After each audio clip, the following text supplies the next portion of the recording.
कहते हैं कि लोग ना बढ़ती उम्र के साथ ज्यादा समझदार होते जाते हैं, पर जब भी मैं जया बच्चन को देखता हूँ ना तो मुझे इसका उल्टा प्रतीत होता है। घर पे शादी थी तो मैं कुछ दिनों से सोशल मीडिया से दूर था, पर जैसे ही ट्विटर खोला तो गैस व्हाट, मेरे फीड पर सबसे ऊपर जया बच्चन का इंटरव्यू सामने आता है जिसमें वो कह रही हैं कि marriage is an outdated institution. I don't want Navya to get married. Outdated institution? Yes, absolutely. Huh? This is an Absolutely. interesting. You think marriage is an outdated institution? Yes, it is.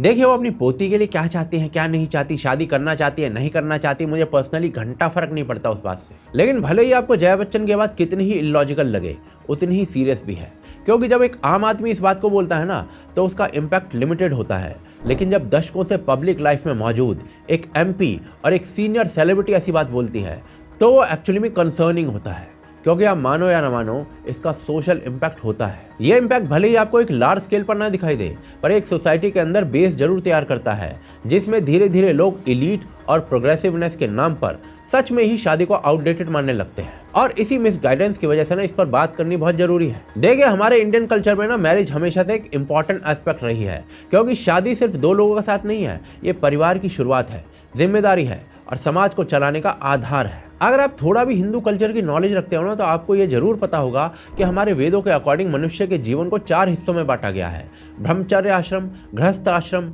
वानप्रस्थ आश्रम और संन्यास आश्रम। अब इसमें जो दूसरा हिस्सा है ना यानी कि गृहस्थ आश्रम, वो हमारे शास्त्रों के अकॉर्डिंग पूरी सभ्यता का आधार कहा जाता है, क्योंकि घर चलाना, धन कमाना, परिवार संभालना, बच्चों को पालना, बुजुर्गों का ख्याल रखना, ये सब कुछ शादीशुदा लोग करते हैं। अगर शादी ही खत्म हो जाए तो समाज का पूरा ढांचा टूट जाता है। महाभारत के अनुसार जो व्यक्ति गृहस्थ धर्म निभाता है और जिम्मेदारी से जीवन को जीता है वो सर्वोच्च फल प्राप्त करता है। इसी कारण से हिंदू संस्कृति में शादी को एक संस्कार माना गया है। यह सिर्फ दो लोगों को नहीं जोड़ती है, ये इन दोनों को धर्म, अर्थ, काम और मोक्ष चारों उद्देश्यों को बैलेंस करने में सक्षम बनाती है। और आपको बता दूं कि शादी कोई फोर्स या फिर रिग्रेसिव इंस्टीट्यूशन नहीं है। हमारे हिंदू धर्म में मैरिज को डिवाइन पार्टनरशिप कहा गया है। पत्नी को अर्धांगिनी कहा जाता है, मतलब कि पार्टनर भी नहीं बल्कि स्वयं का ही आधा हिस्सा। तो एक बात तो क्लियर यहाँ से हो जाती है कि हिंदू धर्म के अनुसार इसमें कोई रुकावट नहीं है। लेकिन शादी के इंपॉर्टेंस को यदि हमें और साइंटिफिक और बेहतर तरीके से समझना है ना तो हमें कोवेनेंट वर्सेस कॉन्ट्रैक्ट, इसके फर्क को समझना होगा। देखिए यहाँ पर ना ये 2 शब्द हैं। पहला शब्द है कॉन्ट्रैक्ट, जिसका मतलब होता है कि मैं तब तक तुम्हारे साथ हूँ जब तक तुम मुझे खुश रख सकते हो या फिर खुश रख रहे हो। बेसिकली यहाँ पर लेन देन वाला मामला होता है। लेकिन दूसरा टर्म है कोवेनेंट, जिसका मतलब होता है मुश्किल हो या आसान, हम साथ में मिलकर आगे बढ़ेंगे।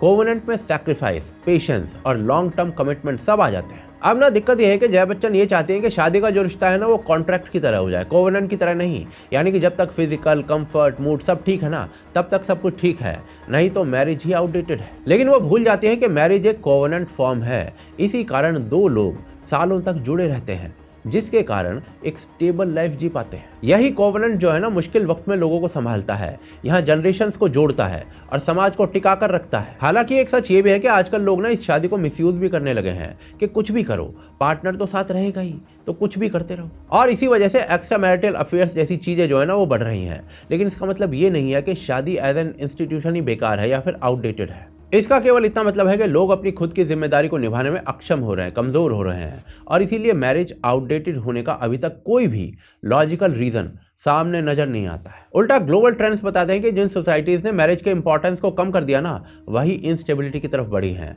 और ये चीज मैं हवा में नहीं बता रहा हूँ। आज अमेरिका में मैरिज रेट लोएस्ट लेवल पर है। इंग्लैंड और वेल्स में 1990 में पैदा हुए लोगों में से सिर्फ 29% महिलाएं और 20% पुरुष 30 की उम्र तक पहुंचते पहुंचते शादी कर पाए हैं। पहले जो संख्या है ना वो 90% से ऊपर होती थी। और यही पैटर्न जो है ना वो वेस्ट की कई कंट्रीज में नजर आता है। और इसका नतीजा ये निकल रहा है कि वेस्टर्न सोसाइटीज में कई समस्याएं देखने को मिली हैं। जैसे कि अनमैरिड लोगों में गरीबी का जो रेट है वो ज्यादा देखा गया है, उनमें असमानता का डर काफी बढ़ा है, उनमें मानसिक तनाव भी काफी बढ़ा है। यही नहीं, स्टडीज के अकॉर्डिंग अनमैरिड कपल्स के बच्चों में मानसिक और व्यवहारिक समस्याएं ज्यादा देखी गई हैं। स्टडीज बताती हैं कि अनस्टेबल फैमिली वाले लोग ज्यादा डिप्रेस्ड रहते हैं और ज्यादा अकेलापन महसूस करते हैं। आज वेस्ट के अंदर ना अकेलेपन को पब्लिक हेल्थ क्राइसिस घोषित किया जा चुका है, पर जहां सोसाइटी में ऐसी प्रॉब्लम्स बढ़ रही हैं, एट द सेम टाइम उनकी फर्टिलिटी रेट और जनसंख्या ये रैपिडली गिर रही है। ये सब इंडिकेटर्स बताते हैं कि रिलेशनशिप स्ट्रक्चर कमजोर होते ही सोसाइटी की लॉन्ग टर्म स्टेबिलिटी गिर जाती है। और ये सिर्फ बातें नहीं है, ये दुनिया भर के डेटा में साबित हो चुका है। एक्सेप्शंस को छोड़ दे तो असल में शादी बच्चों को पालने का दुनिया का सबसे स्टेबल तरीका है। अमेरिका, यूके, यूरोप, ऑस्ट्रेलिया, हर डेटा सेट में यही नतीजा निकलता है कि शादीशुदा घरों में पले बच्चे मानसिक रूप से ज़्यादा स्वस्थ होते हैं, पढ़ाई में बेहतर परफॉर्म करते हैं और इमोशनली ज़्यादा स्ट्रांग बनते हैं। यह डॉक्यूमेंटेड सोशल साइंस है।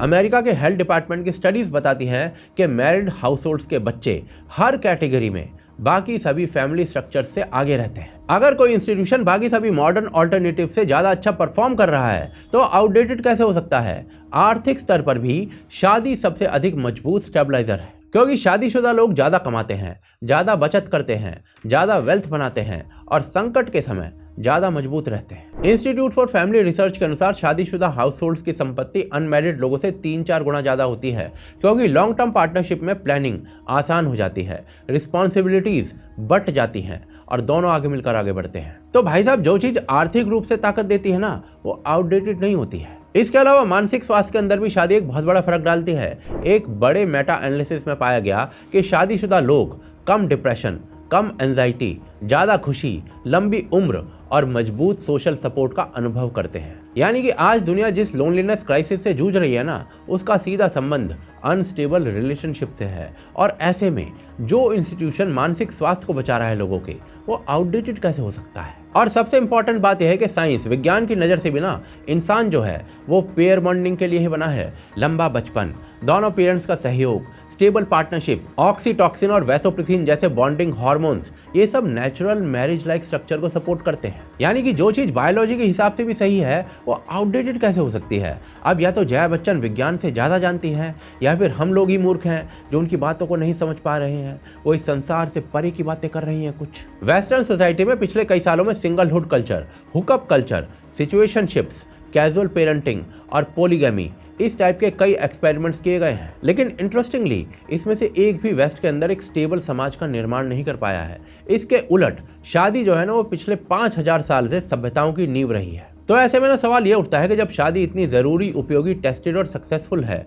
तो जया बच्चन इसे आउटडेटेड क्यों बता रही हैं? आखिर वो इतना इलॉजिकल स्टेटमेंट क्यों दे रही हैं? इसे समझने के लिए एक सिंपल सा कॉन्सेप्ट है, इलीट प्रोजेक्शन फैलेसी। आसान भाषा में समझाऊं ना तो इस कॉन्सेप्ट के अकॉर्डिंग किसी सेलिब्रिटी को लगता है कि जो उसके दिमाग में चल रहा है, जो उसे सही लग रहा है, वही दुनिया का अल्टीमेट ट्रुथ है, वही आखिरी सच है। देखिए, सेलेब की लाइफ जो होती है ना, वो हर सिचुएशन में आम आदमी से अलग होती है। उसके फ्रेंड्स अलग होते हैं, उसका एनवायरनमेंट अलग होता है, उसके प्रॉब्लम्स अलग होते हैं, उसकी प्रायोरिटी अलग होती है। लेकिन बावजूद इसके उन्हें लगता है कि उनकी लाइफ का जो एक्सपीरियंस है ना, वो यूनिवर्सल रूल होना चाहिए और यही पूरी सोसाइटी पर अप्लाई भी होना चाहिए, तभी सोसाइटी बेटर होगी। लेकिन इसमें सबसे बड़ी आयरनी पता है क्या है? जया बच्चन खुद 52 साल से शादीशुदा हैं, जिस कारण आज तक उनकी लाइफ स्टेबल है। उनके बच्चे जो है ना, वो खुद शादी कर चुके हैं, लेकिन अब वही मैरिज आउटडेटेड है। एक्चुअल में दो कॉन्ट्राडिक्टरी बातें एक साथ रखना है। इसे साइकोलॉजिकल जस्टिफिकेशन कहते हैं, जिसमें इंसान अपने कॉन्ट्राडिक्टरी स्टेटमेंट्स को सही साबित करने के लिए कुछ भी बोल देता है। लेकिन सच ये है कि मैरिज को आउटडेटेड कहने वाले ज्यादातर लोग वही होते हैं जिन्होंने अपनी जिंदगी में इसी स्ट्रक्चर का, इसी इंस्टीट्यूशन का सबसे ज्यादा फायदा उठाया है। जया बच्चन को पूरी जिंदगी अमिताभ बच्चन की वाइफ होने का आइडेंटिटी बेनिफिट मिला है,